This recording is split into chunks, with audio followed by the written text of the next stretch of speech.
vzdelávať počas nakupovania. A viete, kto vlastne boli tí indiáni a kovboji? Áno. Naozaj to viete? A kto bol skôr, indiáni alebo kovboji? Indiáni.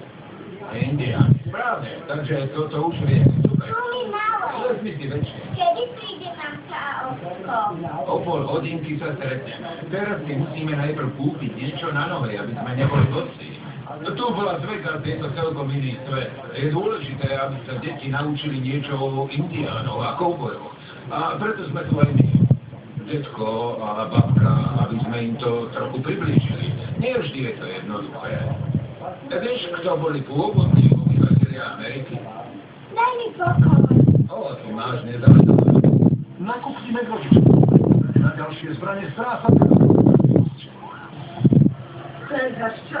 Clara Croft prišla. Bože, ja odpadne. Niečo pre teba.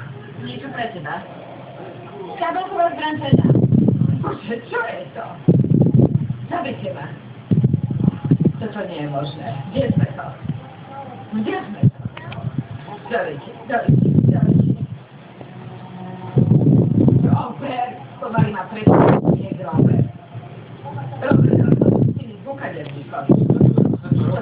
Toto nedám. A teraz? Bojím sa. A neodvážim sa. Bojím sa, novinky. Skoro som si stvrkal do gatiek. Kryte sa. Nechápem ľudí, ktorí sa v tom vyžívajú.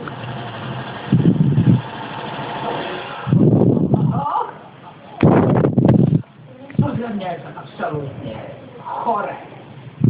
Na budúce si ako učiteľku túto. Pozri, ako je oblečená. To sa hovorí dokonalý strelecký... Tými zvukaderníkovi.